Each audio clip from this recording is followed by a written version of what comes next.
شہر حیدرآباد ہو یا ہندوستان کا کسی علاقہ ہو، جو جلوس نکالا جائے گا، میری آپ تمام سے ادباً گزارش ہے کہ جلوس نکالنا کوئی غلط بات نہیں ہے، مگر آداب کے دائرے میں رہ کر میلاد کے جلوس کو نکالنا یہ باعث برکت بھی ہوگا۔ اور جلوس کے دوران میرے عزیز دوستوں، نوجوانوں، کسی بھی طریقے سے کسی کو بھی کوئی تکلیف نہیں دی جا سکتی۔ جلوس کے دوران ایک دوسرے کو رنگ لگانا یہ غلط ہے، اس کا ہماری تہذیب یا ہمارے مذہب سے کوئی تعلق نہیں ہے۔ جلوس کے دوران کسی کو تکلیف پہنچانے والے نعرے لگانا یہ غلط ہے، اس لیے کہ ہم رحمت للعالمین کا جشن منا رہے ہیں جو ساری کائنات کے لیے رحمت ہے۔ کل جلوس کے دوران جب ظہر کی نماز کا وقت ہوگا تو جلوس کو وہاں پر ختم کرنا چاہیے یا جلوس کو روک کر جتنے نوجوان اس جلوس میں شامل رہیں گے ان تمام کے تمام مسجد میں جا کر ظہر کی نماز ادا کرنا، اور ظہر کی نماز ادا کرنے سے پہلے آج صبح میں اٹھ کے فجر کی نماز بھی پڑھنا ضروری ہے۔ ایسا نہیں ہے کہ جلسے میں شرکت کیے، خوب نعرے مارے اور صبح فجر کی نماز گول۔ تو میرے عزیز دوستوں اور بزرگوں، میرے نوجوانوں، خاص طور سے اس کا خیال رکھیے، جامعہ نظامیہ کا فتویٰ بھی آپ کے سامنے ہے۔ معزز علماء کرام نے اس تعلق سے ایک فتویٰ دیا ہے، تو پورے ڈسپلن کے ساتھ اور باوضو رہیے۔ سگریٹ کم سے کم اس جلوس کے دوران میں تو مت پیجیے، گٹکا مت کھائیے جلوس کے دوران، کم سے کم چند گھنٹوں کے لیے ایک دوسرے سے فحش کلامی مت کریے۔ ہم کل رسول اللہ صلی اللہ علیہ وسلم کے عشق میں نکل رہے ہیں، ہم اپنی غلامی کا مظاہرہ دنیا کے سامنے کر رہے ہیں، ہم اپنی طاقت کا مظاہرہ کرنے کے لیے کل نہیں نکلنے والے ہیں۔ طاقت کا مظاہرہ کریں گے انشاءاللہ تعالی، کل غلامی کا مظاہرہ کریں گے، اور جب حیدرآباد میں بلدیہ کا الیکشن ہوگا تو ٹناٹن طاقت کا مظاہرہ کریں گے۔ بیٹھیے بیٹھیے بیٹھیے، آپ فرسٹ کلاس سیٹ میں بیٹھے ہیں، خاموش بیٹھ کے سنیے۔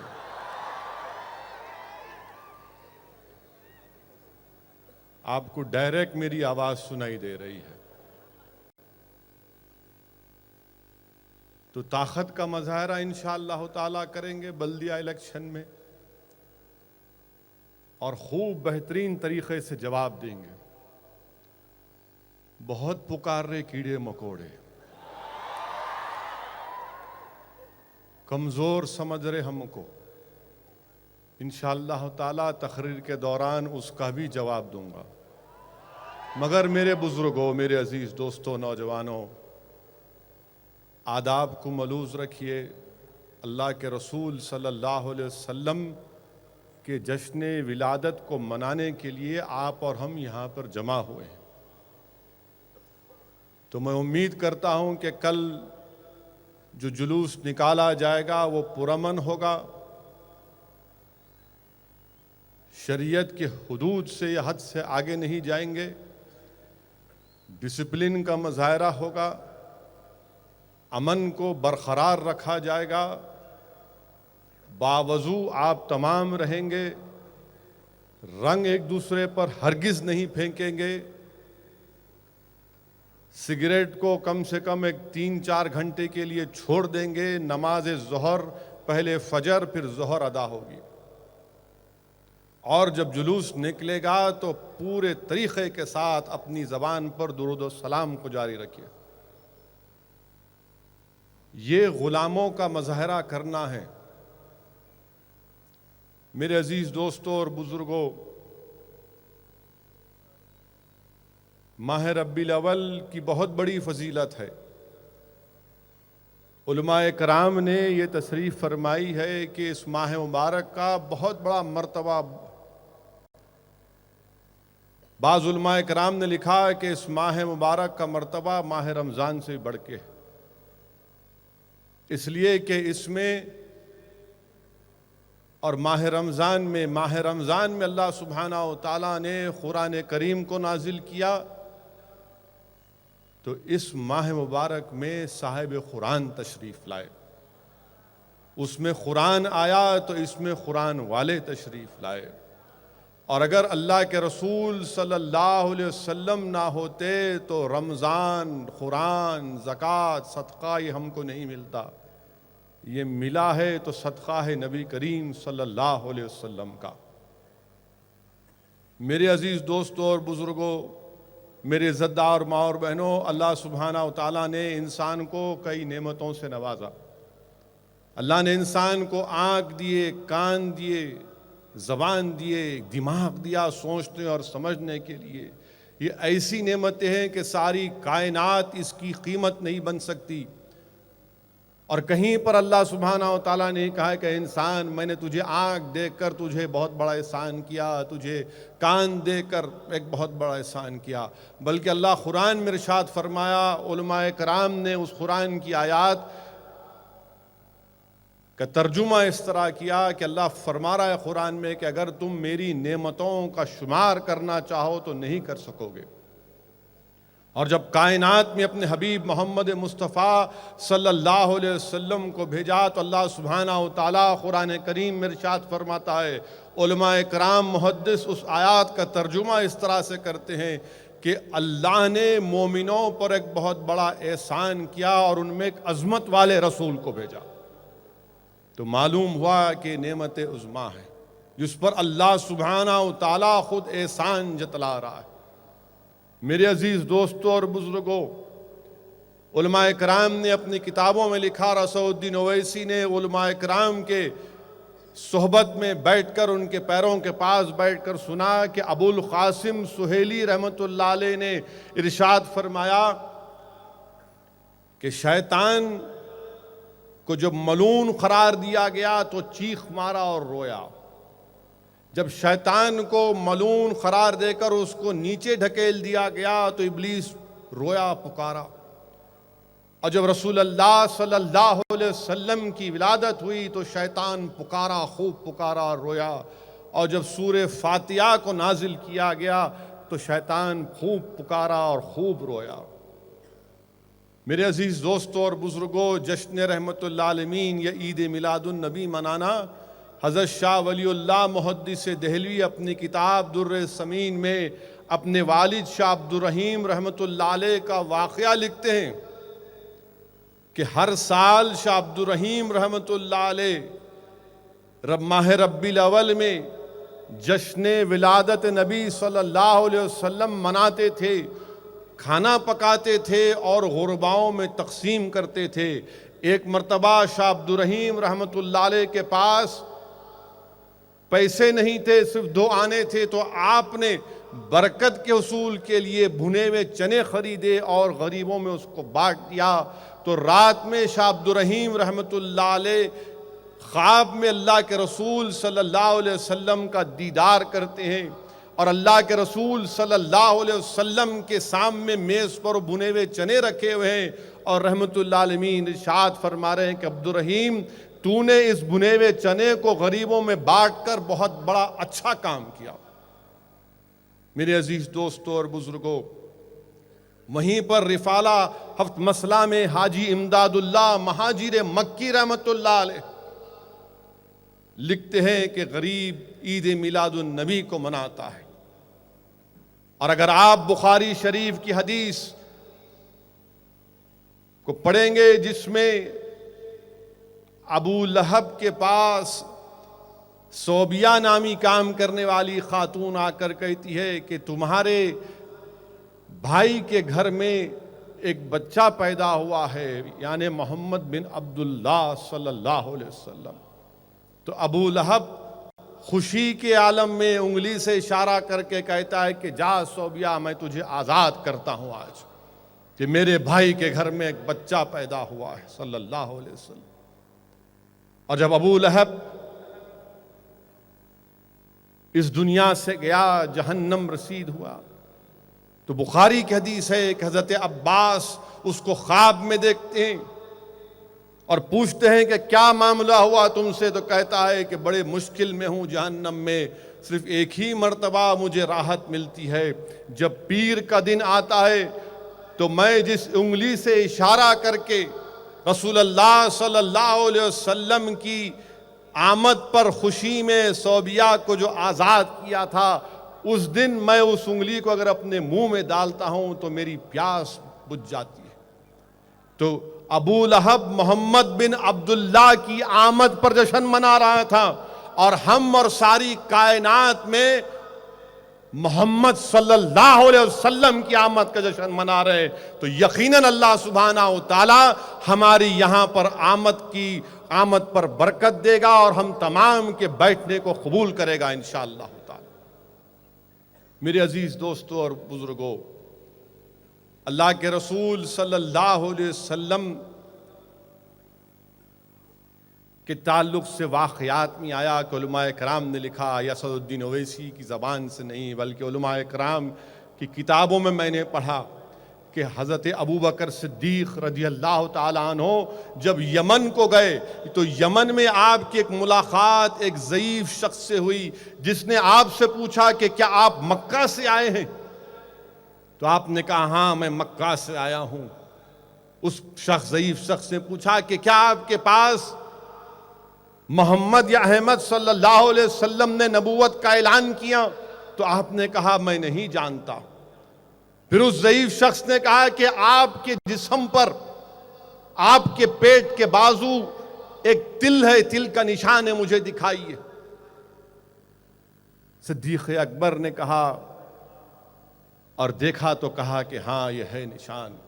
تو اس ضعیف شخص نے کہا کہ ابو بکر صدیق، جب آپ مکہ جائیں گے تو یہ میرے اشعار جو میں اللہ کے رسول صلی اللہ علیہ وسلم کے نام پر 12 اشعار پڑھے ہیں، آپ محمد مصطفیٰ صلی اللہ علیہ وسلم کو یہ اشعار ان کے حوالے کر دینا۔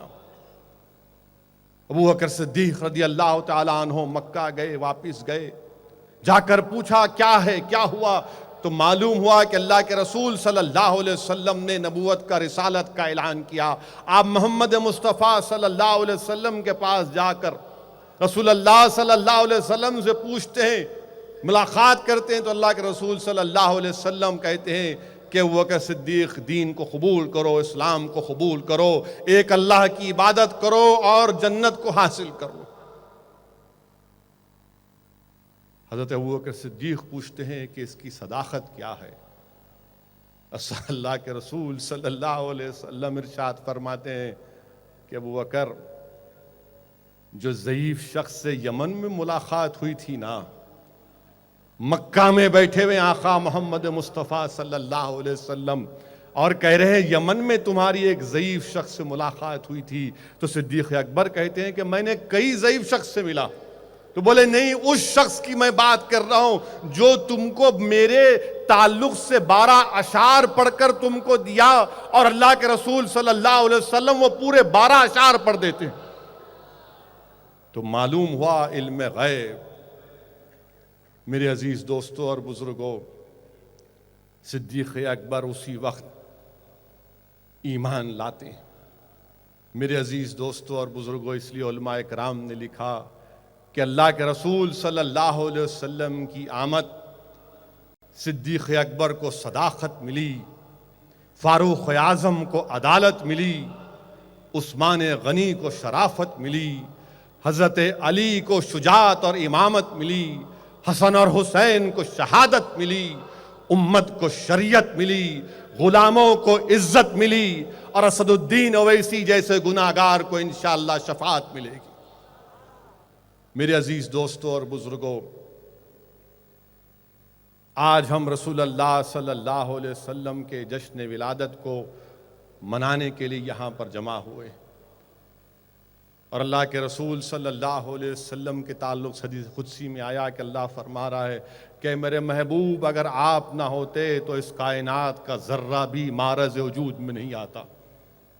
میرے عزیز دوستوں اور بزرگوں، اللہ نے اس زمین کے فرش کو رسول اللہ صلی اللہ علیہ وسلم کے لیے بنایا۔ اللہ نے آسمان کے شامیانے کو رسول اللہ صلی اللہ علیہ وسلم کی آمد کی مسرت میں بنایا۔ یہ سمندر کے یہ روانی کیا تم سے پکار پکار کر کہتی عالم ثانیت، یہ سمندر کی موجیں، اس کی روانی تم کو اللہ کے رسول صلی اللہ علیہ وسلم کی سیرت کی سریلی کہانی تم کو سناتی ہے۔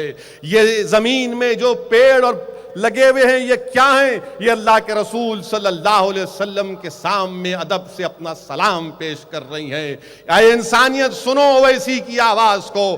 آج دنیا میں اگر باغات میں پھول ہیں، ان پھولوں میں اگر مہک ہے تو کیا ہے؟ اللہ کے رسول صلی اللہ علیہ وسلم کے پسینے کا وہ پسینے کی خاک ہے۔ اگر آج میووں میں مٹھاس ہے تو کیا ہے؟ وہ اللہ کے رسول صلی اللہ علیہ وسلم کی زبان مبارک سے نکلنے والے وہ پیارے پیارے الفاظ کی سوغات ہے۔ یاد رکھو نوجوانوں، اگر کسی قوم نے انسانیت کی تاریخ میں اگر کسی اپنے مذہبی پیشوا کے لیے اپنا سب کچھ قربان کیا تو دنیا کی کوئی تاریخ یہ مثال پیش نہیں کر سکتی کہ دنیا میں واحد وہ مسلمان ہے جس نے اللہ کے رسول صلی اللہ علیہ وسلم سے اپنی بے پناہ محبت کا مظاہرہ کیا۔ اور اگر مسلمانوں کے پاس دنیا میں اگر کوئی چیز ہے، سب کچھ ہمارا ختم ہو گیا، اقتدار ختم ہو گئی، دولت ختم ہو گیا، سب چیز ختم ہو گیا، اگر کوئی چیز ہمارے پاس ہے تو رسول اللہ صلی اللہ علیہ وسلم کی محبت کی دولت ہمارے پاس ہے۔ اور دنیا یہ چاہتی ہے کہ اس دولت کو ختم کر کے رکھ دیا جائے۔ اور یاد رکھو نوجوانوں، دنیا کے خزانے خالی ہو جائیں گے مگر یہ دولت کوئی خرید نہیں سکتا۔ یاد رکھو نوجوانوں، ہمارے بزرگوں نے اس دولت کو بچا کے رکھنے کے لیے اپنا سب چیز قربان کر دیا۔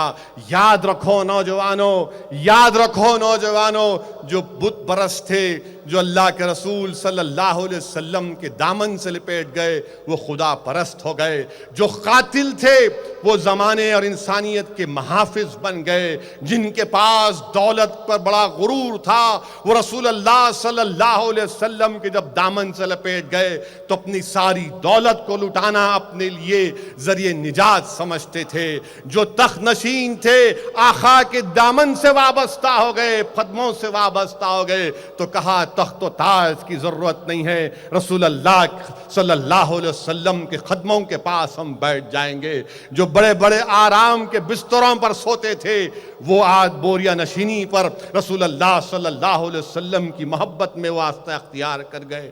جن کے پاس دسترخوانوں پر کھانے کے بہت سی چیزیں تھیں وہ اسلام کی عظمت کے لیے، رسول صلی اللہ علیہ وسلم کی محبت کے لیے بھوک اور فاقہ کشی کو اختیار کیا۔ یاد رکھو نوجوانوں، ہمارے بزرگ، ہمارے اسلاف کی روحیں تم سے پکار پکار کر کہہ رہی ہیں کہ دولت ایمان اور رسول اللہ صلی اللہ علیہ وسلم کی محبت کے لیے ہم نے اپنے جسموں پر پتھروں کو کھایا اور پھول کی مار کی طرح سہا۔ ہم نے تلواروں کی جھنکاروں میں نعرہ تکبیر اللہ اکبر کی آوازوں کو بلند کیا۔ ہم نے کوڑوں کو اپنے جسموں پر کھایا اور اللہ ایک ہے، اللہ ایک ہے کہ نعرے بلند کیے۔ اسلاف کی روحیں تم سے پکار پکار کر کہہ رہی ہے نوجوانوں کہ ہم کو قید و بند کی صحبتیں برداشت کرنا پڑا مگر قید کی چار دیواریوں نے ہمارے ہمت اور حوصلے کو ختم نہیں کیا۔ نوجوانوں، اسلاف کی روحیں ہم سے پکار پکار کر کہہ رہی ہیں کہ ہم کو پھانسی پر لٹکایا گیا مگر پھانسی کے خوف نے آواز حق کو بلند کرنے سے ہم پیچھے نہیں ہٹے۔ آج وہی اسلاف کی روحیں نوجوانوں تم سے پکار پکار کر کہہ رہی ہیں کہ اس دولت ایمان کی حفاظت کرو، رسول اللہ صلی اللہ علیہ وسلم سے اپنی محبت اور نسبت میں اور مضبوطی پیدا کرو۔ میرے عزیز دوستو اور بزرگوں، زمانہ ایک نئی سازش کر رہا ہے، بلکہ نئی پرانی سازش ہے۔ کوشش یہ کر رہا ہے کہ اسلام کو بدنام کیا جائے، اسلام کو بدنام کیا جائے کہ مسلمان ظالم ہیں۔ مساوات کی دنیا بات کرتا ہے، ارے دنیا والو، تم اسلام پر جھوٹا الزام لگانے والو، مساوات کی بات تو ہم کرتے ہیں۔ ہمارا وجود انسانیت کی بقا کے لیے ہے، ہمارا وجود انسانیت کی بقا کے لیے۔ اور جب مساوات کی بات ہوتی ہے میرے عزیز دوستو اور بزرگوں، یہودیوں کے قبیلے میں اسود رائی، خیبر میں ایک یہودیوں کا قبیلہ تھا۔ اسود رائی ایک نام کا سیاہ فام یہودی تھا جو ان یہودیوں کا غلام تھا، اور وہ ان کے بکریوں کو چراتا تھا۔ کیونکہ وہ سیاہ فام تھا، اس کی آنکھیں چھوٹی چھوٹی تھیں، جسم مختلف تھا، تو یہودی اس سے نفرت کرتے تھے، عزت نہیں کرتے تھے، اس کو چاہتے نہیں تھے، حقارت کی نظر سے دیکھتے تھے۔ ایک دن اسود رائی نے دیکھا کہ یہودی ہتھیار کا سامان تیار کر رہے ہیں۔ معلوم کرنے پر اس کو بتایا گیا کہ مدینے میں ایک شخص آیا ہے جو نبوت کا اعلان کر دیا اور کئی لوگ اس پر ایمان لا چکے ہیں، تو یہودی مدینے پر حملہ کرنے والے تھے۔ یہ اس کے دل پر پہلے حق کی دستک تھی، اس کو اور جستجو ہوئی کہ میں معلوم کروں۔ وہ خاموشی کے ساتھ اپنے بکریوں کے ریوڑ کو لے کر مدینہ گیا۔ جا کر اللہ کے رسول صلی اللہ علیہ وسلم سے پوچھا، یا رسول اللہ صلی اللہ علیہ وسلم، آپ کس بات کا پیغام دیتے ہیں؟ رسول اللہ صلی اللہ علیہ وسلم نے اسود رائی سے کہا کہ میں ایک اللہ کی عبادت کا پیغام دیتا ہوں، اور مجھ سے پہلے بھی اللہ نے اپنے نبیوں اور انبیاؤں کو بھیجا، میں اللہ کا آخری رسول و نبی ہوں۔ پھر وہ پوچھتا ہے رسول اللہ صلی اللہ علیہ وسلم سے کہ دیکھیے، میں یہودی ہوں، میں سیاہ فام ہوں، میرے لوگ مجھ سے نفرت کرتے ہیں، مجھ سے بات نہیں کرتے، مجھ سے عزت نہیں کرتے، اور میرے سے دل دکھانے والی حرکتیں کرتے ہیں۔ اگر میں اسلام قبول کرتا ہوں تو مجھے کیا ملے گا؟ اللہ کے رسول صلی اللہ علیہ وسلم نے فرمایا، تجھے دین اور دنیا کی کامیابی ملے گی، اللہ کی رحمت تجھے ملے گی، اور جنت تجھے ملے گی۔ وہ بولے گا، وہ پوچھا، یا رسول اللہ صلی اللہ علیہ وسلم، اگر میں ایمان قبول کیا، کل یہودی حملہ کریں گے، میں ان سے لڑا، اس میں شرکت کیا اور ہلاک ہو گیا، تو کیا جنت میں بھی اللہ یہ دیکھے گا کہ کون کالا ہے کون گورا ہے؟ کہ وہاں پر بھی اونچ اور نیچ کا فیصلہ ہوگا؟ اچھے اللہ کے رسول صلی اللہ علیہ وسلم نے فرمایا کہ نہیں، وہاں پر ایسا کچھ نہیں ہوگا، اللہ کے نزدیک سب برابر ہیں۔ تو فوراً پکار کر کہا، میں آپ کے اوپر ایمان لاتا ہوں، میں کلمہ پڑھتا ہوں۔ اور پھر اللہ سے رسول صلی اللہ علیہ وسلم سے پوچھتا کہ ان بکریوں کا کیا کروں، اس کا مالک خیبر میں ہے۔ اللہ کے رسول صلی اللہ علیہ وسلم حکم فرماتے ہیں کہ جاؤ، لے کر جا کر اس کو اپنے مالک کے حوالے کر کے واپس آؤ۔ وہ واپس آتا ہے، یہودیوں سے مقابلہ کرتا ہے اور شہادت پاتا ہے۔ رسول اللہ صلی اللہ علیہ وسلم کی آنکھ سے آنسو رواں ہو جاتے ہیں۔ رحمت اللہ علیہ صلی اللہ علیہ وسلم ارشاد فرماتے ہیں کہ بہترین شخص تھا، اس نے اپنی کامیابیوں کی منزل کو بہت جلدی پا لیا۔ میرے عزیز دوستوں اور بزرگوں، ہم کیا پیغام دے رہے ہیں دنیا کو کہ ہمارے ملک میں دلتوں سے ناانصافی ہوتی ہے۔ اخبارات میں آیا کہ ایک دلت کا سایہ کسی عبادت گاہ پر پڑ گیا تو پوری اس عبادت گاہ کو دھو دیا گیا۔ ہمارے ملک میں آج بھی دلتوں کو بہت سی عبادت گاہوں میں جانے نہیں دیا جاتا، اور اللہ کے رسول صلی اللہ علیہ وسلم 1400 سال پہلے کہہ رہے ہیں کہ تم سیاہ فام ہو تو کوئی فرق نہیں پڑتا، تم کمزور ہو تو تم طاقت حاصل کر لو گے، دین کو قبول کرو۔ میرے عزیز دوستو اور بزرگوں، آج دنیا یہ بتا رہی ہے کہ مسلمان، ابھی ذکر کیا ہمارے مہمان مقرر علماء نے، عالم دین نے، کہ کیسے داعش یا آئس یتیموں پر ظلم کر رہے ہیں۔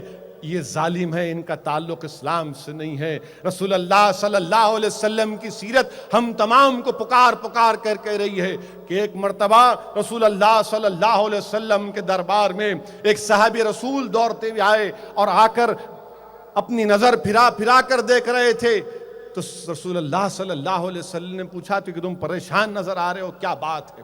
اس صحابی نے عرض کیا رسول اللہ صلی اللہ علیہ وسلم میرا بچہ نہیں دکھ رہا صبح سے، میں پریشان ہوں۔ تو صحابہ نے کہا جو مجلس میں تھے کہ وہ کسی باغ میں کھیل رہا ہے۔ جیسے ہی وہ صحابی پلٹ کر دوڑنا چاہتے تھے، اللہ کے رسول صلی اللہ علیہ وسلم نے کہا ادھر آؤ، ٹھہرو، میری بات سن کر جاؤ۔ آقا نے فرمایا جب تم باغ میں جاؤ گے اور تمہارے بچے کو دیگر بچوں کے ساتھ کھیلتے ہوئے دیکھو گے تو تم کو میں کہہ رہا ہوں کہ تم اپنے بچے کو بیٹا کہہ کر نہیں پکارنا، اس کے نام سے اس کو پکار کر بلانا۔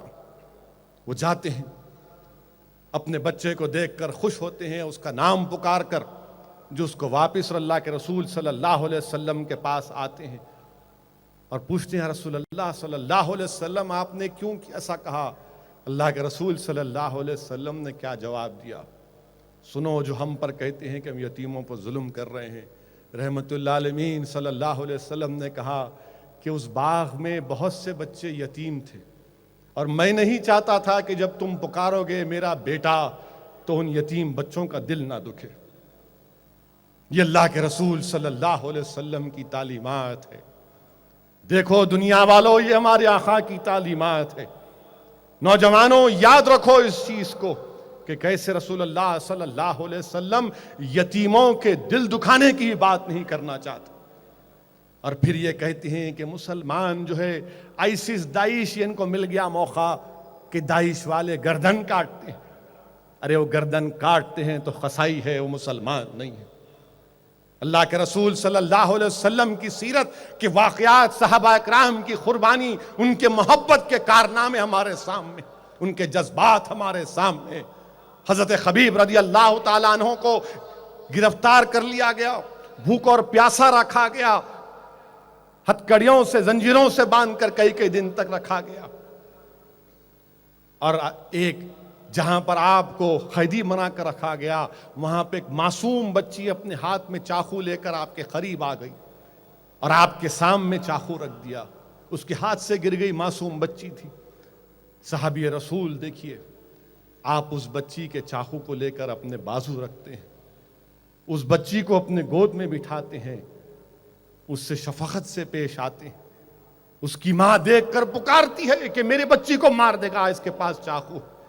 آپ کہتے ہیں نہیں، ہمارے رسول صلی اللہ علیہ وسلم نے ہم کو تعلیم نہیں دی کہ معصوم بچوں کی گردنوں کو کاٹ دینا۔ دنیا والوں سنو، یہ میرے رسول کی سنت ہے، یہ میرے رسول کا پیغام ہے صلی اللہ علیہ وسلم کا۔ اور میرے عزیز دوستوں اور بزرگوں، نوجوانوں، محبت کیا ہے؟ بہت سے نوجوان جوانی کے جوش میں محبت نہیں جانتے۔ محبت اور عشق ایک قلبی عمل ہے نوجوانوں، محبت اور عشق ایک قلبی عمل ہے، اور محبت کے کیا ریکوائرمنٹ ہے، محبت کیا مطالبہ کرتی ہے کہ محبت کا پہلا مطالبہ یہ ہے کہ اپنے دل کو محبوب کے حوالے کر دینا، اس کے تابع کر دینا۔ اگر میں رسول اللہ صلی اللہ علیہ وسلم سے محبت کرتا ہوں تو میرا یہ دل رسول اللہ صلی اللہ علیہ وسلم کے تابع ہو جائے، میرا یہ دل رسول اللہ صلی اللہ علیہ وسلم کی شوق میں تڑپتا رہے۔ یہ محبت کا تقاضا ہے۔ اور محبت کیا ہے؟ بخاری کی حدیث ہے کہ جتنے روح ہیں عالم ارواح میں، جتنے روح ہیں وہ اللہ کے رسول صلی اللہ علیہ وسلم کی فوج ہے۔ یہ بخاری کی حدیث ہے۔ اگر میں یہ بات کہوں گا تو ہمارے سنگ پریوار کے لوگ بول رہیں گے پھر گھر واپسی کی بات کر رہے ہوں۔ ہمارا ایمان ہے، ہماری ماننے آپ مت مانو۔ میرے آقا نے فرمایا، بخاری شریف کی حدیث ہے کہ سارے روحیں جو ہوتی ہیں وہ رسول اللہ صلی اللہ علیہ وسلم کی فوج ہیں، یعنی روح جسم میں جانے سے پہلے اس میں محبت اللہ پیدا کر دیتا۔ تو نوجوانوں، اگر تم رسول اللہ صلی اللہ علیہ وسلم سے محبت کرتے ہو تو اپنے دل کو رسول اللہ صلی اللہ علیہ وسلم کے تابع کرو۔ قاضی ایاز کتاب الشفا میں لکھ رہے ہیں، قاضی ایاز کتاب الشفا میں لکھ رہے ہیں کہ تم اس وقت تک سنت کی مٹھاس کو نہیں پا سکتے جب تک کہ تم اپنے وجود کے مالک کو رسول اللہ صلی اللہ علیہ وسلم کو نہیں مانو گے؟ میرے عزیز دوستوں اور بزرگوں، علماء کرام نے لکھا، بلکہ قاضی سلمان منصور پوری نے لکھا کہ حاتم طائی بہت بڑا شخص تھا۔ حاتم طائی کو لوگ اس کی ذات سے جانتے تھے یا اس کی سخاوت صفات سے جانتے تھے؟ لوگ اس کے محبت کیوں کرتے تھے؟ اس کی ذات سے نہیں بلکہ اس کی سخاوت سے محبت کرتے۔ مگر یاد رکھو نوجوانوں، دنیا میں ایک ہی شخصیت ہے،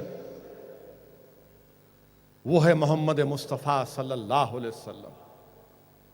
دنیا میں ایک ہی شخصیت ہے جس کی ذات سے دنیا محبت کرتی، جس کے اوصاف سے دنیا محبت کرتی، جس کی زبان سے دنیا محبت کرتی، جس کی سنت سے دنیا محبت کرتی، جس کی آل سے دنیا محبت کرتی، جس کے صحابہ سے دنیا محبت کرتی۔ اور کوئی کائنات میں ایسا شخصیت نہیں ہے جو اتنی محبت ہم رسول اللہ صلی اللہ علیہ وسلم سے کرتے ہیں۔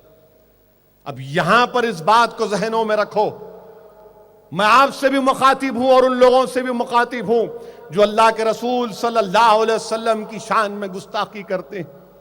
میں اس جانور کا، ملعون کا نام لینا نہیں چاہتا جس نے رسول اللہ صلی اللہ علیہ وسلم کی شان میں گستاخی کی، بلکہ دنیا کے گستاخوں سے بھی آج یہ غلاموں کا غلام اویسی ان سے کہہ رہا ہے، سنو، بتاؤ دنیا میں کوئی ایسی شخصیت ہے جس کی ذات سے، جس کے صفات سے، جس کی سنت سے، جس کے ارشادات سے، جس کے صحابہ سے، جس کے آل سے کوئی اتنی محبت کرتا ہے؟ بتاؤ ہم کو۔ اسی لیے ہم کہتے ہیں کہ تنقید اسلام پہ ہو سکتی ہے، گستاخی رسول سے نہیں برداشت کی جا سکتی۔ رسول اللہ صلی اللہ علیہ وسلم سے گستاخی نہیں برداشت کی جا سکتی۔ حدیث شریف میں آیا کہ صحابہ کرام مسجد نبوی میں بیٹھے ہوئے ہیں، گفتگو کر رہے ہیں انبیاء علیہ السلام کے بارے میں، ان کے اوصاف، ان کے الخابات کے بارے میں۔ رسول اللہ صلی اللہ علیہ وسلم جلوہ فرماتے اور کہتے ہیں کہ میں نے تمہاری گفتگو سنی، صحیح ہے، مگر یاد رکھو میں حبیب اللہ ہوں، میں حبیب اللہ ہوں، میں اللہ کا محب اور محبوب ہوں۔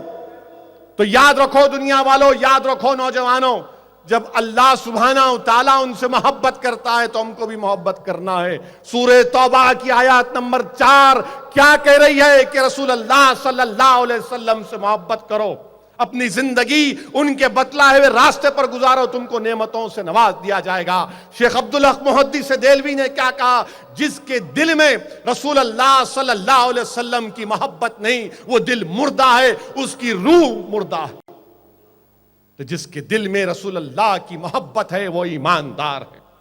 اسی لیے آقا نے فرمایا کہ تمہارا ایمان اس وقت تک مکمل نہیں جب تک کہ تم مجھے اپنی جان سے زیادہ نہیں چاہو گے۔ آقا نے فرمایا کہ تمہارا ایمان اس وقت تک مکمل نہیں جب تک کہ تم تمہاری اولاد، تمہارے ماں باپ، تمہاری دولت سے بڑھ کر مجھے نہیں چاہو گے۔ اور اللہ کے رسول صلی اللہ علیہ وسلم نے، بخاری کی حدیث ہے، رسول اللہ حضرت انس رضی اللہ تعالیٰ عنہ سے روایت ہے کہ آقا نے فرمایا کہ جس کے پاس 3 ایسی خصلتیں ہوں گی وہ ایمان کی حلاوت کو پائے گا۔ ایک وہ شخص جو اللہ اور رسول کو تمام چیزوں سے زیادہ چاہتا ہے۔ دوسرا، وہ اگر وہ کسی سے محبت کرتا ہے تو صرف اللہ کے لیے کرتا ہے۔ اگر اسد الدین اویسی تو محبت کرتے، یا اگر میں تم سے محبت کرتا ہوں الحمدللہ تو صرف اللہ کے لیے کرتا ہوں۔ میں تم سے اگر محبت کرتا ہوں تو صرف اللہ کے لیے کرتا ہوں۔ یہ دارالسلام کی سرزمین، یہ بلند عمارتیں تم کو پکار پکار کر کہہ رہے ہیں مسلمانوں کہ ان عمارتوں کو بنانے والے صلاح الدین اویسی اور عبد الواحد اویسی اور وہ تمام مرحوم قائدین نے ان عمارتوں کو بنایا تو اللہ کی محبت کے لیے بنایا، الیکشن جیتنے کے لیے نہیں بنایا، اللہ کی محبت کے لیے بنایا، رسول اللہ صلی اللہ علیہ وسلم کی محبت کے لیے بنایا۔ اگر اسرا ہاسپٹل میں 500 روپے میں اگر کسی غریب کا بلا لحاظ مذہب ملت ڈائلیسس ہوتا ہے تو اللہ کے لیے کام کیا جا رہا ہے، الیکشن کے لیے نہیں کیا جا رہا ہے۔ اگر کم پیسوں میں اسرا میں اویسی میں علاج ہوتا ہے تو اللہ کے لیے کیا جا رہا ہے، سیاسی اغراض و مقاصد کے لیے نہیں کیا جا رہا ہے۔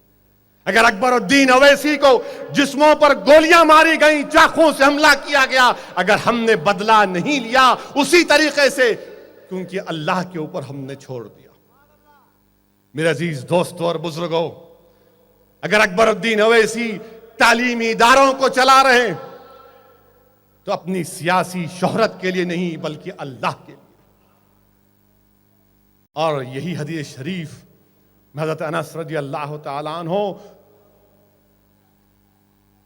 جب فرط محبت اور مسرت سے جذباتی ہو جاتے تو پکار کر کہتے کہ حشر کے میدان میں جب اللہ کے رسول صلی اللہ علیہ وسلم کو دیکھوں گا تو پکار کر کہوں گا یا رسول اللہ غلام حاضر ہے۔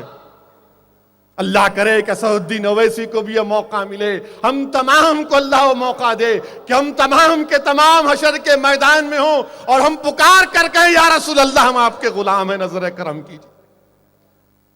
میرے عزیز دوستوں اور بزرگوں، ان باتوں کو بیان کرنا بے حد ضروری ہے کہ دنیا کو سمجھانا ضروری ہے کہ کوئی اللہ کے رسول صلی اللہ علیہ وسلم کی شان میں گستاخی نہیں کر سکتا۔ ہاں، اسلام پر کرٹیسائز کرو مگر بلاسفیمی الگ بات ہے، کرٹیسزم الگ بات ہے۔ اور صحیح کہا مفتی خلیل احمد صاحب نے کہ جو رسول اللہ صلی اللہ علیہ وسلم کی شان میں گستاخی کرتا ہے وہ ولد الحرام ہے۔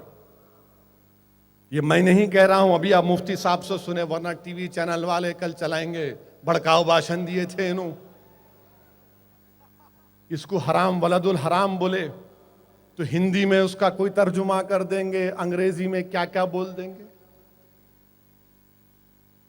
مفتی صاحب نے کہا، بلکہ مفتی صاحب نے قرآن کو سامنے رکھ کر کہا کہ قرآن کی روشنی میں کہا کہ ولید بن مغیرہ تھا جو اللہ کے رسول صلی اللہ علیہ وسلم کی شان میں گستاخی کرتا تھا، تو قرآن میں اللہ نے فرمایا کہ اس کے 10 عیب ہیں، 10 عیب گنوا دیے،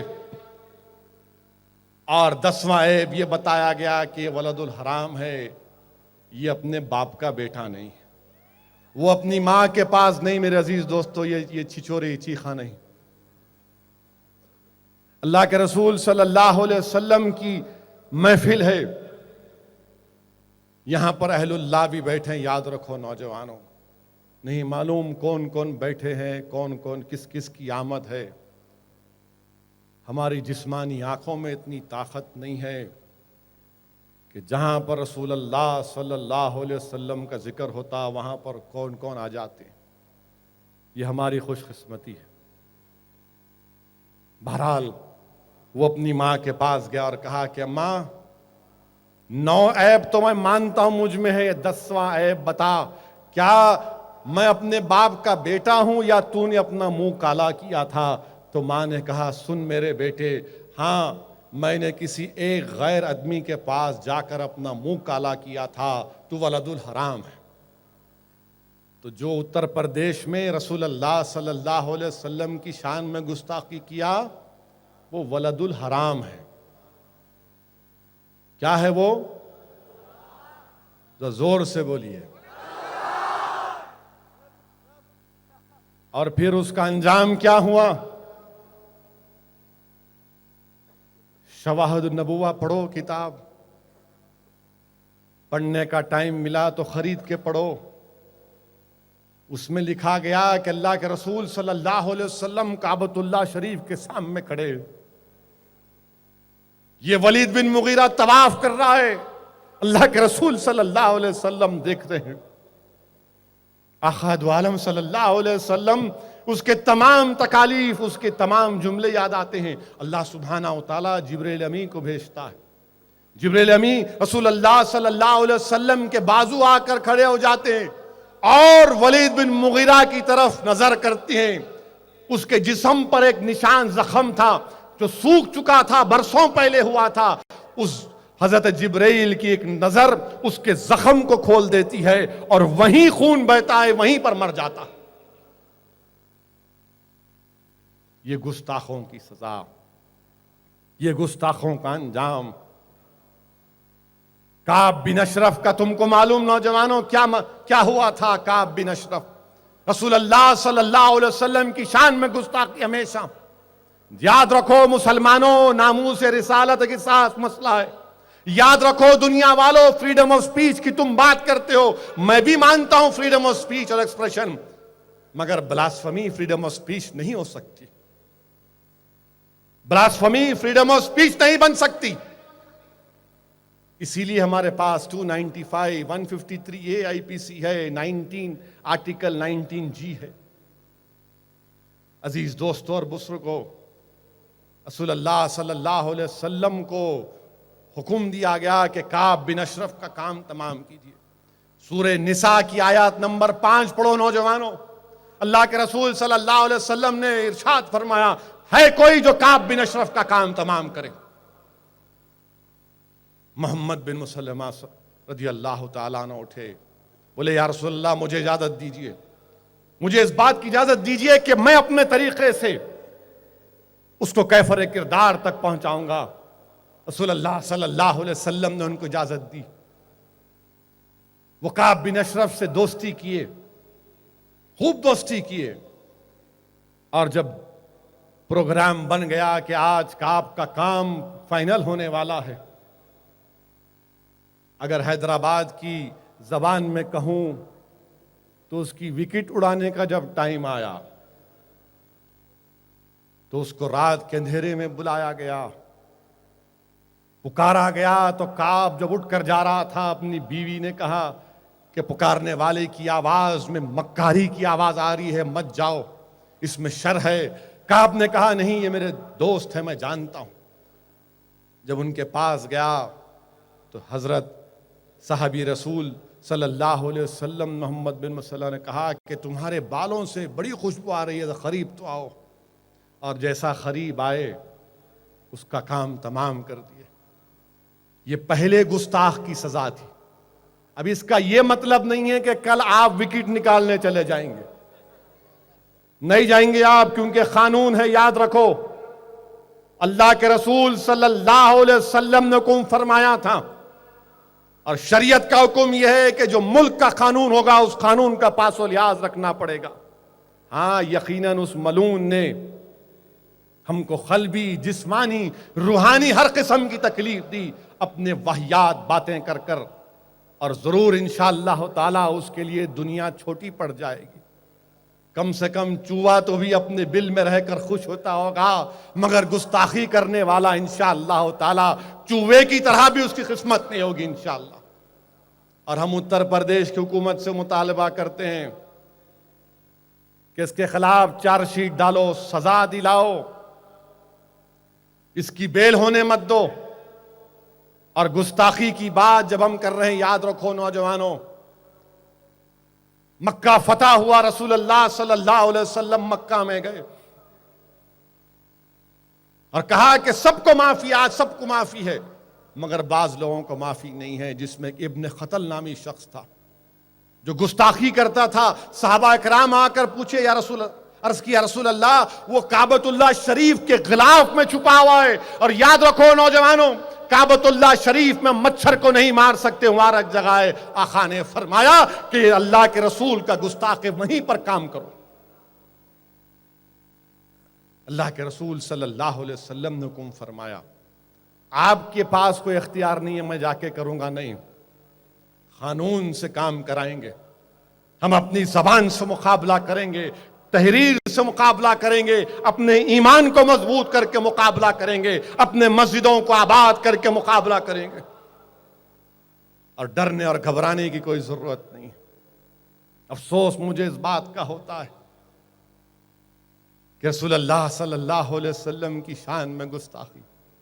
ارے دنیا والو، تم سنو تو صحیح میرے آقا کے بارے میں، تم پڑھ تو لو رسول اللہ صلی اللہ علیہ وسلم کی سیرت، جس کی شان میں تم گستاخی کر رہے ہو. دیکھو جب ان کی آمد اس دنیا میں ہوئی، جب رسول اللہ صلی اللہ علیہ وسلم کی آمد اس دنیا میں ہوئی، اور دائی حلیمہ جو کمزور ہیں، ان کا اونٹ کمزور ہے، تمام اونٹ پہلے چلے گئے، آپ کا اونٹ کمزور ہے، آخر میں آتے. جو پہلے آئے سب بچوں کو لے کر چلے گئے، اور آپ کے سامنے ایک بچہ ہے، کہا گیا کہ یتیم ہے. آپ نے کہا کوئی اور نہیں ہے؟ کوئی اور نہیں ہے جس کو میں لے کر جاؤں، پالوں پوسوں تاکہ مجھے کچھ فائدہ ہو جائے؟ کہا گیا کہ نہیں، یہی ہے۔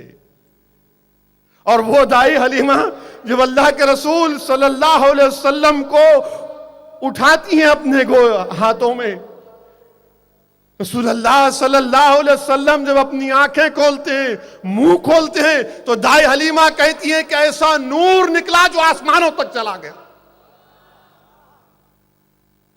کل تک دائی حلیمہ کے پاس جسم میں خون نہیں ہے، آپ کو بھی ایک بیٹا ہے، آپ دودھ نہیں پلا سکتی کیونکہ جسم میں کچھ ہے نہیں۔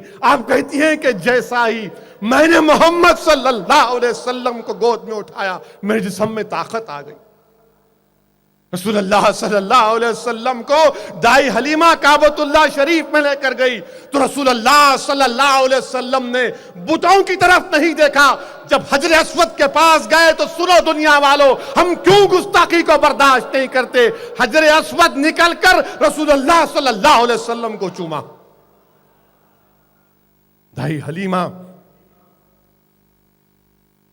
محمد صلی اللہ علیہ وسلم کو لے کر جب اپنے کمزور اونٹنی کے پاس گئی تو دیکھا کہ اونٹنی کے تھنوں میں دودھ آ چکا۔ اس اونٹنی پر بیٹھ کر جب آپ واپس اپنے گھر اپنے قبیلے کو جانا چاہتے تو وہ اونٹنی اتنا دوڑنا شروع کر دی کہ قافلے والے نے کہا کہ حلیمہ کیا ہو رہا ہے؟ آتے وقت تمہاری وجہ سے ہم رک گئے تھے، اب تمہاری وجہ سے ہم تھک جا رہے ہیں، تمہارا اونٹ اتنا تیز دوڑ رہا ہے۔ اور جب وہ لے کر گئے تو وہاں پر دیکھا کہ جس گھر میں اللہ کے رسول صلی اللہ علیہ وسلم ہے، دائی حلیمہ کے بکری گھاس تھوڑی کھاتے اور موٹی ہو جاتی ہیں۔ لوگوں نے کہا کہ جس جگہ پر حلیمہ کے بکریاں گھاس کھاتی ہیں وہاں پر لے کر جاؤ، مگر ان بکریوں میں زمین آسمان کا فرق تھا۔ جب اللہ کے رسول صلی اللہ علیہ وسلم کو حضرت عبد المطلب نے جب بارش نہیں ہوئی تو کعبۃ اللہ شریف میں لے کر آئے اور کہا کہ یا اللہ تجھے اس بچے کا واسطہ، مجھے یہاں پر مرحوم عاقل صاحب رحمت اللہ علیہ یاد آ رہے ہیں کہ عاقل صاحب اپنی تقریر میں جملہ دہراتے تھے کہ اللہ تجھے ان گورے گورے ہاتھوں کا واسطہ، اور بارش اسی وقت نازل ہوئی، کتابوں میں لکھا گیا۔ اے دنیا والو، ہم رسول کی شان میں گستاخی برداشت نہیں کر سکتے۔ جس نے انسانیت کو محبت کا ایک پیغام دیا اور جو رسول اللہ صلی اللہ علیہ وسلم کے ماننے والے ہیں، رحمت اللہ عالمین کے ماننے والے ہیں، وہ دہشت گرد نہیں ہو سکتے۔ دنیا والوں، اللہ کے رسول صلی اللہ علیہ وسلم کی گستاخی ہم برداشت نہیں کر سکتے کہ تکالیف اٹھانی پڑی، اونٹ کی اجڑی ڈال دی گئی، کیا کیا نہیں کیا گیا۔ میرے آقا محمد مصطفیٰ صلی اللہ علیہ وسلم بھوک اور پیاس کی شدت کو برداشت کرتے تھے، پیٹ پر ایک نہیں دو پتھر باندھ لیتے تھے۔ اللہ کے رسول صلی اللہ علیہ وسلم کو پتھروں کی بارش کا سامنا کرنا پڑا، اپنے خون میں غسل کرنا پڑا۔ رسول اللہ صلی اللہ علیہ وسلم نے اپنے دندان مبارک کو شہید کیا احد کے میدان میں۔ اللہ کے رسول صلی اللہ علیہ وسلم سے ہم کو اتنی محبت ہے دنیا والوں کہ ہم ہر چیز کو برداشت کر سکتے ہیں، مگر رسول کی شان میں گستاخی کو برداشت نہیں کر سکتے، کیونکہ ہمارے پاس کچھ ہے ہی کیا۔ صرف ایک ہی دولت ہے، تم وہ بھی چھیننا چاہ رہے ہم سے؟ نہیں، تم ہمارا اقتدار چھین لیے، تم ہماری دولت چھین لیے، نوجوانوں کی نوجوانی چھین لیے، ہماری بہنوں کے سہاگوں کو تم نے لوٹ لیا۔ اب خدا کی قسم ہم تم کو اس بات کی اجازت نہیں دیتے کہ تم ہمارے رسول کی دولت ہم سے چھین لو۔ یہ محبت ہی تو ہمارے پاس ہے اور ہم اپنی جانوں کو قربان کر کے اس کی حفاظت کریں گے۔ واقعات میں ہیں نوجوانوں کہ اللہ کے رسول صلی اللہ علیہ وسلم پردہ فرمانے سے پہلے تکلیف میں تھے اور رسول اللہ صلی اللہ علیہ وسلم صحابہ اکرام سے کہہ رہے تھے کہ نماز پڑھو۔ پردہ فرمانے سے پہلے پیر کا دن تھا، حدیث شریف میں آیا کہ پردہ ہٹا کر جب اللہ کے رسول صلی اللہ علیہ وسلم نے دیکھا کہ صدیق اکبر با جماعت نماز پڑھا رہے ہیں اور صحابہ ایک صف میں نماز پڑھ رہے ہیں تو رسول اللہ صلی اللہ علیہ وسلم پردہ فرمانے سے پہلے سر میں درد ہے، آپ مسکراتے ہیں۔ تو نوجوانوں، اگر تم رسول اللہ صلی اللہ علیہ وسلم سے محبت کرتے، دیکھو آقا دو عالم صلی اللہ علیہ وسلم دنیا سے پردہ فرمانے سے پہلے بھی دیکھ رہے ہیں کہ نماز با جماعت ادا ہو رہی ہے نہیں ہو رہی۔ اگر تمہارے دلوں میں رسول اللہ صلی اللہ علیہ وسلم کی محبت ہے نوجوانوں، تو تم کل سے بلکہ آج ہی سے فجر کی نماز کو تم با جماعت ادا کرو گے۔ اللہ کے رسول صلی اللہ علیہ وسلم جب پردہ ہٹا کر دیکھتے ہیں تو صحابہ کرام کی محبت دیکھو، اچانک سب کی نظر پڑ جاتی ہے کہ اللہ کے رسول صلی اللہ علیہ وسلم کو شفا ہو گئی، آپ اچھے ہو گئے، اور صدیق اکبر پیچھے ہٹتے ہیں۔ رسول اللہ صلی اللہ علیہ وسلم اشارہ فرماتے ہیں کہ انہیں نماز پڑھو۔ اللہ کے رسول صلی اللہ علیہ وسلم بی بی عائشہ امت کی ماں کے گھر پر ہیں، جبریل امی آتے ہیں، بلکہ اس سے پہلے بی بی فاطمہ تشریف لاتی ہیں، اور اللہ کے رسول صلی اللہ علیہ وسلم ان سے کچھ کہتے ہیں، قریب بلا کر شہزادی جنت رسول اللہ صلی اللہ علیہ وسلم کی بات سن کر رونا شروع کر دیتی ہے۔ بی بی فاطمہ رونا شروع کر دیتی ہیں، اللہ کے رسول صلی اللہ علیہ وسلم پھر اشارے سے قریب بلاتے ہیں، بی بی فاطمہ مسکراتی ہیں۔ امت کی ماں حضرت عائشہ صدیقہ پوچھتی ہیں کہ آپ ابھی روئے اور مسکرائی، کیا بات ہے؟ وہ کہتی ہیں کہ راز کی بات ہے، ابھی نہیں بتا سکتے۔ رسول اللہ صلی اللہ علیہ وسلم کے پردہ فرمانے کے بعد وہ عرض کرتی ہیں کہ ہاں بتا سکتی ہوں۔ پہلے اللہ کے رسول صلی اللہ علیہ وسلم نے مجھ سے کہا کہ ہر سال ایک مرتبہ جبریل امی آتے تھے، قرآن پڑھاتے تھے، میں قرآن پڑھتا تھا، اس بار وہ 2 مرتبہ ہوا۔ اب میرا وقت آ چکا ہے، اب میں جا رہا ہوں، دنیا سے پردہ فرما رہے ہیں۔ بی بی فاطمہ روتی ہیں، اور پھر اللہ کے رسول صلی اللہ علیہ وسلم ان سے کہتے ہیں کہ تم سب سے پہلے میرے ساتھ آؤ گی اور تم جنت میں شہزادی ہوگی تمام خواتین خاتون۔ وہ مسکراتی ہیں۔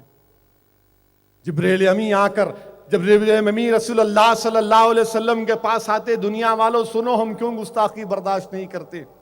جب رسول اللہ صلی اللہ علیہ وسلم کے پاس جبریل امی آتے تو دستک دیتے، یا رسول اللہ حاضر ہوں، یا اندر آؤں، سید الملائکہ ہیں۔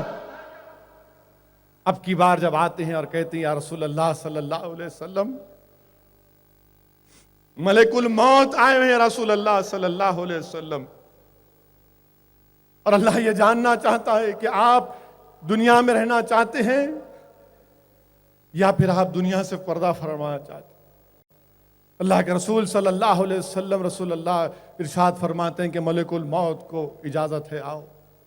جب ملک الموت اللہ کے رسول صلی اللہ علیہ وسلم کی جسم اتھر سے روح کو نکالتے ہیں، اللہ کے رسول صلی اللہ علیہ وسلم ارشاد فرماتے ہیں کہ ملک الموت ذرا آرام سے آرام سے۔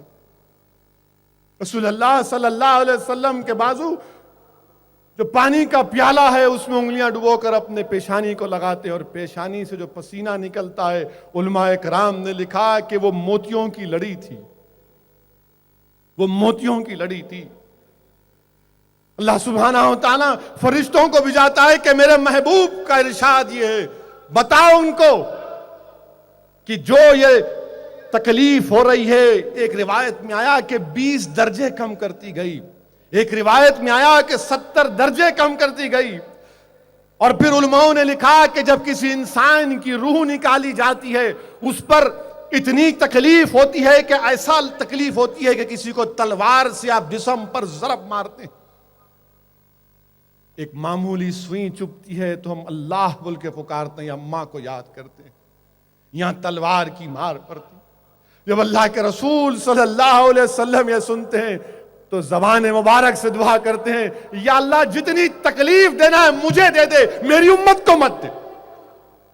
اے دنیا والوں، ہم گستاخ کو برداشت نہیں کر سکتے، میرے آقا نے تکلیف اٹھائی اس دین کے لیے. ارے سنو دنیا والوں، اگر اسد الدین اویسی نے اللہ کو جانا تو محمد صلی اللہ علیہ وسلم کی وجہ سے اللہ کو جانا اور اللہ کہا. میرے عزیز دوستوں اور بزرگوں، دنیا کو بتانا پڑے گا.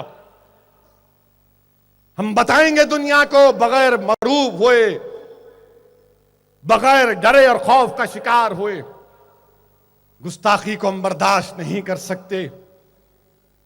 اللہ کے رسول صلی اللہ علیہ وسلم سے محبت یہی ہے میرے عزیز دوستوں، نوجوانوں، کہ اپنی جان سے بڑھ کر، اپنے مال سے بڑھ کر، اپنے دولت سے بڑھ کر، اپنے خوبصورت گاڑی یا موٹر سائیکل سے بڑھ کر، اپنے آپ سے بڑھ کر، اپنے ماں باپ سے بڑھ کر، اپنے بیوی اور اولاد سے بڑھ کر رسول اللہ صلی اللہ علیہ وسلم کو جب چاہیں گے تو ہمارا ایمان مکمل ہوا. اور دنیا کو یہ بات سمجھنا پڑے گا. اور اگر دنیا یہ سمجھ رہی ہے کہ بولتے جائیں گے تو یاد رکھو یہ غلط ہے، یہ صحیح نہیں ہے. اور ہم دنیا کو بتانا چاہ رہے ہیں کہ امریکہ میں ڈونلڈ ٹرمپ بولتا ہے کہ امریکہ میں مسلمان کو آنے نہیں دیں گے. انہیں کیا ڈونلڈ ڈک ہے؟ امریکہ میں نہیں آنا کہتے. کون آنا بابا پھر؟ امریکہ نہیں آنا کہتے. ڈونلڈ ٹرمپ بول رہے امریکہ میں مسلمان نہیں آنا. یہاں انہوں بول رہے گوشت کھانا ہے تو پاکستان جانا کہتے. ارے امریکہ بھی وجود میں آیا تو رسول اللہ صلی اللہ علیہ وسلم کی وجہ سے. اور انہوں بول رہے گوشت کھانا ہے تو پاکستان جانا. پاکستان کیوں جائیں گے؟ حضرت آدم علیہ السلام یہاں آئے تو کہاں ہندوستان کو آئے؟ آپ جب غلطی آپ سے ہو گئی تھی، وہ جھاڑ سے نہیں کھانا کھائے تو آپ نے اللہ سے کیسا کہا اللہ مجھے معاف کر دے محمد صلی اللہ علیہ وسلم کے صدقے. اللہ نے پوچھا کہ آدم آپ نے کہاں سے سیکھا؟ تو کہا یا اللہ میں نے تیرے عرش کے نیچے دیکھا لا الہ الا اللہ محمد رسول اللہ. ابا آدم ہندوستان کو آئے، آپ بول رہے گوشت کھانا ہے تو پاکستان جانا. ارے ساری دنیا ہماری وجہ سے بابا. ہم نہیں تو دنیا نہیں، ہم نہیں تو گائے بھی نہیں، بیل بھی نہیں، بھینس بھی نہیں، تم بھی نہیں، موڈی بھی نہیں، کچھ بھی نہیں. اگر ہم ہے تو ہے، ہم نہیں تو تم نہیں بابا. نہیں یہاں رہنا ہے تو یہ نہیں کھانا، وہ نہیں کرنا. کیا کرنا پھر؟ یہ نہیں کھانا. مختار عباس نقفی بولتے گوشت کھانا ہے تو پاکستان چلے جانا. ہریانہ کا چیف منسٹر بھی یہی بات بولتا. اب مہاراشٹرا میں جنوری سے لے کر دسمبر تک 4000 کسان خودکشی کر لیے. کیا کرنا ان کے بارے میں؟ اب وہ بیچارے اپنا جانور بھی نہیں بیچ سکتے. اب ان کے پاس گائے ہے، بیل ہے، کھانے کو کھانا نہیں ہے. پوری فصل برباد ہو گئی، پوری فصل سوکھ گئی، زمین میں پانی نہیں ہے. وہ کم سے کم جانور بیچ کر زندگی گزار سکتا. تو بولتے نہیں ماتا کا معاملہ ہے، بیچ نہیں سکتے. اس کی اماں کو کھانے کو کھانا نہیں ہے، مگر آپ کی ماتا کو کچھ نہیں کرنا. یہ کون سی بات ہے؟ کسان 4000 کسان خودکشی کر لیے. اگر وہ قانون نہیں ہوتا تو کم سے کم وہ جانور بیچ کر. مگر آج مہاراشٹرا میں کسان 4000 کسان خودکشی کر لیے. کون ذمہ دار ہے اس کا؟ یہ انسانیت ہے. 4000 کسان خودکشی کر لیے. تلنگانہ میں کر لیے، مدھیہ پردیش میں کر لیے، راجستھان میں کر لیے، کرناٹکا میں کر لیے. چلو ہم تم کو نسخہ بتاتے ہیں. وہی نسخہ جو ہم نے عاقل صاحب کی قیادت میں کیا تھا. نماز استسقاء کا اہتمام کیا تھا، اور ہم نے دعا کی تھی اللہ سے گڑ گڑا کر، آؤ دعا کرو انشاءاللہ تعالی۔ میں آپ سے بھی گزارش کر رہا ہوں کہ ہمارے ملک میں بہت بڑا قحط چل رہا ہے، ہمارے ملک میں اتنا بڑا قحط چل رہا ہے کہ کبھی تاریخ میں اتنا بڑا ڈراؤٹ نہیں آیا، بلکہ حد تو یہ ہو گئی کہ افسوس ہوتا ہے اس ملائم سنگھ پر۔ 75ویں سالگرہ کے لیے ملائم سنگھ جو ہے 15 کروڑ روپے خرچہ کر رہے ہیں، اپنی برتھ ڈے منا رہے ہیں، اور بندیل کھنڈ میں کسان گھاس کی روٹی کھا رہا ہے۔ ملائم سنگھ، اگر تمہارے منہ میں گھاس کی روٹی ڈال دی جائے کیک کے بدلے تو تم بیمار نہیں پڑو گے کیا ملائم سنگھ؟ مگر نہیں، بندیل کھنڈ کا غریب گھاس کی روٹی کھاتا ہے تو اقتدار کی کرسیوں پر بیٹھنے والے ظالم لوگ اپنی 75ویں سالگرہ کے لیے کیک کاٹتے ہیں۔ افسوس افسوس تم پر کہ تمہارے دلوں میں انسانیت ختم ہو کر رہ گئی۔ گھاس کی روٹی کھا رہے ہیں بندیل کھنڈ میں لوگ، گھاس کی روٹی کھا رہے ہیں، کسی کو فکر نہیں ہے۔ میرے عزیز دوستو، دعا کرنے کی ضرورت ہے۔ جو اہل دل ہیں، جو بزرگ ہیں، ان تمام سے جا کر بولو کہ دعا کریے کہ ہمارے ملک میں خوب بارش ہو جائے، نفع بخش بارش ہو۔ یہ چنئی یا سری نگر کی طرح بارش نہیں ہونا، ہمارے کو اتنی بارش ہو جائے کہ ہمارے تالاب، ہمارے ساگر یہ تمام بھر جائیں۔ میرے عزیز دوستو اور بزرگوں، یہ ہمارے ملک کا حال ہے کہ غریب مر رہا ہے، کسان مر رہا ہے، مگر اقتدار کی کرسیوں پر بیٹھنے والوں کو فکر نہیں ہے۔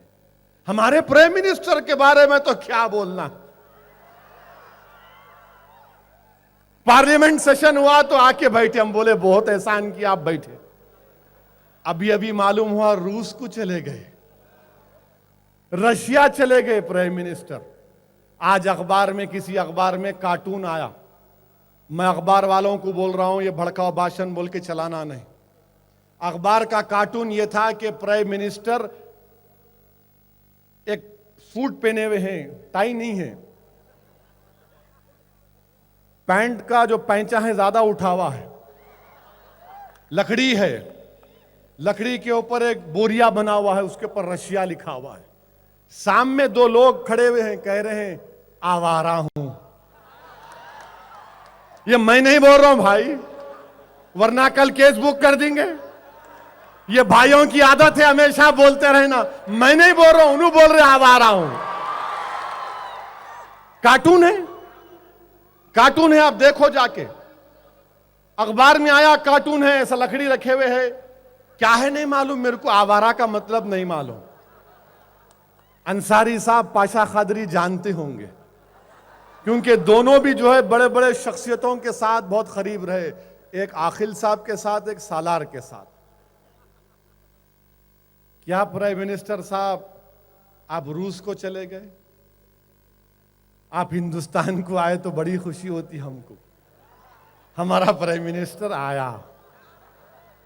روس کو چلے گئے، اور پھر یہ تنازع چل رہا ہے بمبئی میں کسی تھیٹر میں، مسلم فیملی چلے گئی، پکچر دیکھنے گئے، کئی کو دیکھتے نہیں معلوم، بس دیکھنے گئے، اب کیا کرتے گئے، اب کیا کریں گے، ہیرو اتنے بہترین ہیرو ہے ہمارے پاس، ان کو تقریر کرو بولا تو پیچھے بیٹھے ہوئے ہیں انہوں۔ خیر وہاں گئے، بیٹھیے، پھر آپ اٹھ گئے، فرسٹ کلاس میں بیٹھ کے سے کاما نہیں کرنا، بیٹھو۔